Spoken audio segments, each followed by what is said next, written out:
If you are a stressed out and anxiety-filled mum, welcome here. Today I'm sharing with you all how to become a more relaxed mum. Whether you're a new mum or have a bustling household, these tips and lessons from experienced mums can help you find your calm in the chaos. My name is Mia and I have been married to my husband Josh for almost 6 years. And we have 2 beautiful children, almost 3 and under. And I'm also 25 or 26-ish weeks pregnant with baby number 3. I wanted to share with you all some lessons that I have learned over the past few years, not at all acting as an expert, of course, but being honest about how this has been, what's made it easier, and why I am motivated to keep going. I do get asked relatively frequently when I'm out and about with the children about how I can be so relaxed with having very small children and also one on the way. So I thought I would plot together some thoughts to help and encourage you guys.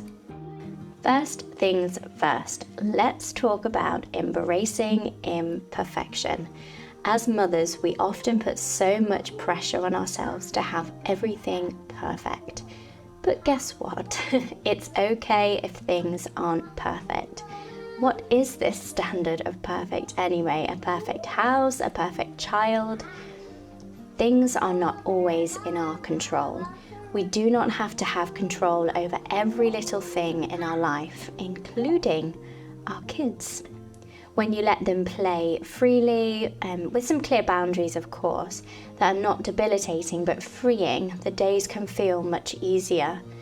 And letting them be kids without controlling them and the situation so hard that they and you struggle to even keep it all together. Life with children can be messy, loud, overstimulating for us sometimes, and beautiful all at the same time. Live through these moments, knowing that you can always clean up your house at the end and it's all going to be okay.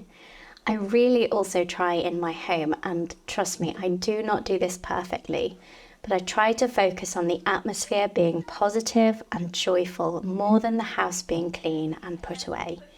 Yes, I do think it's a good idea to have a clean home, but I try to remember, certainly not at the expense of my kids. I have also embraced this as a complete lifestyle, this having children and raising them and being at home. It's a full lifestyle for me now. I am in the raising kids stage and being at home phase of life, and that is wonderful and I love it.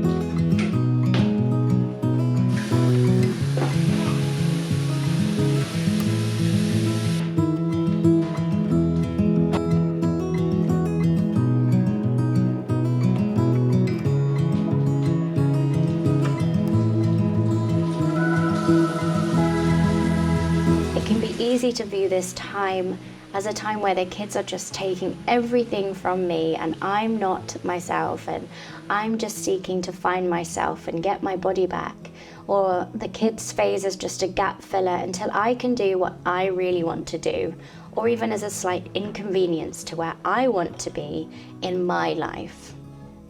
But I have truly embraced this as my way of life and my job at the moment, and that makes it so much easier just to get it done cheerfully and embrace it for what it is. The next thing I would recommend to you mums out there is to have yes spaces in your home. This has become essential for me to have a space, which is mostly the downstairs area in general, to become more of a yes space, that a space where I'm constantly saying, no, don't touch that, and having to helicopter them to make sure they're not into that one cupboard that I don't want them to get into. I think it's okay to set boundaries and obviously have a clear no every now and again, but I do want my children to mostly hear me say, yes, have fun, rather than no, no, no, no, no.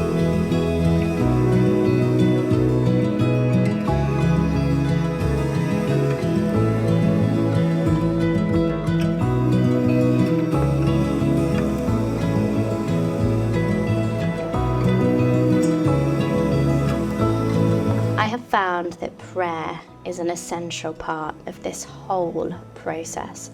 Praying for my home, praying for my children and our family have all helped me realize that God is ultimately in control, and I do not have to spend my days worrying about what my children will be like, stressing over every situation that has happened in the day. It all comes back to letting go of control, taking a step back and realizing that God has it covered. And we're not going to slip through his fingers at all. He's not going to lose us. He has us right where he wants us. And in this particular season, we just have to try and be as faithful as possible with every scenario that he throws our way.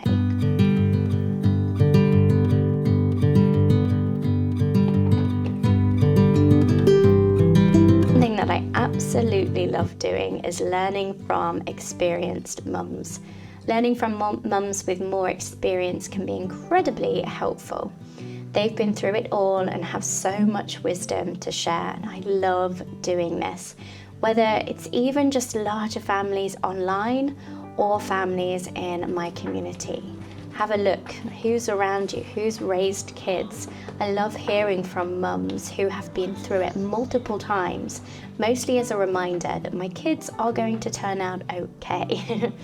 And there is so much information out there that we can be listening to. And it's important also to be listening to the right people, being careful on how much we're listening to the voices of the world and not the Bible or faithful women who have raised godly children. We need to be so careful. Another thing you can do is listen to lots of podcasts on encouraging you in that way of parenting. Some of my favourite podcasts are Now That We Are Family, The Simple Farmhouse Life, Ginger Hubbard's podcasts, and so many more that steer me in the direction I know I want to go. The one thing I learned from mums with multiples that comes up time and time again is just to relax. All kids will eat the food eventually, be potty trained eventually, and will sleep eventually. And I love being reminded of that this season is just a season. I think when you have little kids, it can feel like this season will literally never end, and especially on those particularly long days. But it's just not the case. Seasons, and especially the little kid season, is so short. Trust me, I know sometimes the days can feel particularly long. I'm right there in the midst of that chaotic season with you, with my little ones. But you're probably not going to mess them up if you don't potty train the right way or at the right time, sleep train the right way, or feed them in this way or that way. It's just going to be okay.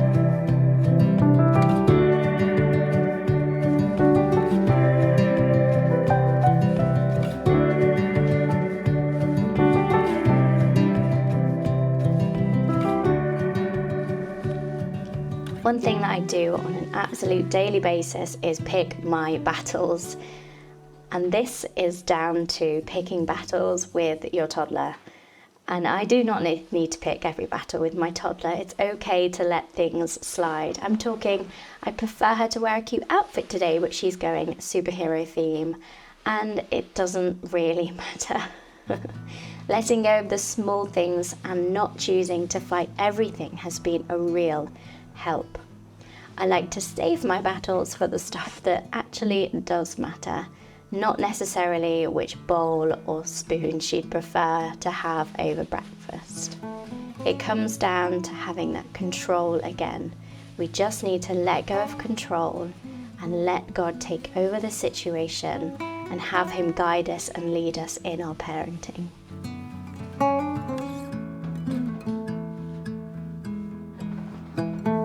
Another great tip is to create routines, but, and this is a big but, be flexible with them. It has really, really benefited our family to have routines, but I was so super strict on them at first.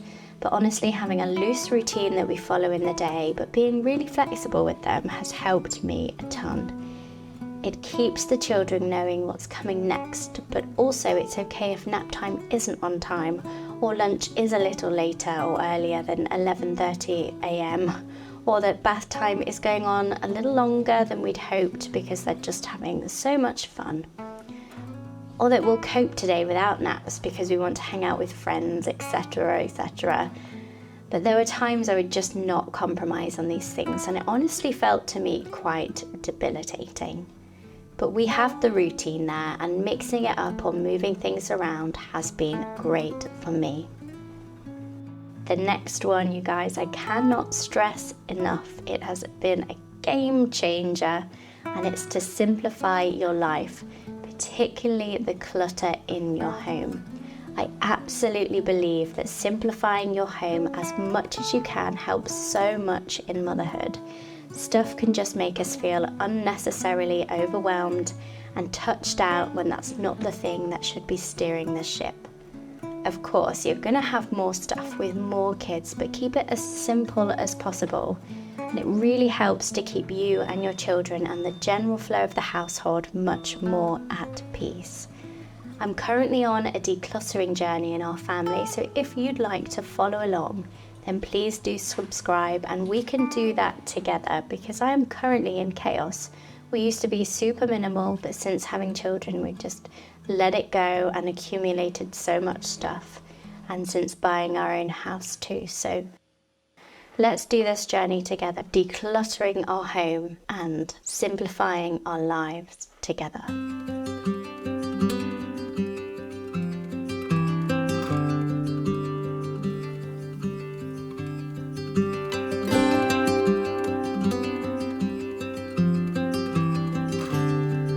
I kind of feel like I've learnt the hard way, and that's to exercise regularly and take vitamins and eat well. Physical activity can help alleviate stress and improve your mood. Find an exercise routine that you enjoy and that you can stick to. One that I'm enjoying at the moment is following Grow with Jo on YouTube. She's so much fun, and it's just so boosting of the mood that I would take it any day over a really intense HIIT workout that just feels too manic and crazy for me to take part in. But that's been really, really useful, finding something you can stick to, as well as taking the necessary supplements that our body needs to thrive. I recently discovered this after not realizing I have an iron deficiency this pregnancy, and just feeling so depleted and so drawn, and my energy just completely taken away from me. And after taking the iron for just a few days, feeling like I can literally conquer the world, it truly made me realize how much a deficiency, or not giving our body the vitamins and minerals it needs, can make us feel a lot worse without even realizing it. So it's definitely worth it to keep your vitamins up, eat as well as you can, and exercise regularly for that mental peace as a mum. Another thing that has been really, really useful, and this is the final tip that I will give you guys today, is to practice gratitude. Focus on the positive aspects of your life. My husband and I have had this ongoing thing for a while where if we feel particularly grumpy or low in mood, we say, "Show me your cheerful face," in a less patronising way. And it's always so good and feels so good to let out a huge smile, hold it for a few seconds. You're not allowed to do a 1 second thing. It has to be a good 5+ seconds. And it puts the situation into perspective and makes us all laugh. We've also implemented it with the kids too, and it's so precious to see their grumpy faces turn into their biggest smiles. It's so much fun. Practicing thankfulness and gratitude, even when you don't feel like it, can change the atmosphere of the home and make it easier for everyone.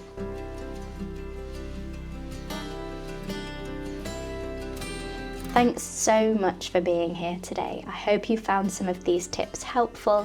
I'd love to have you join this community, and as we look forward to making motherhood and homemaking simple together. I'll see you next week for a pregnancy update. Lots of love.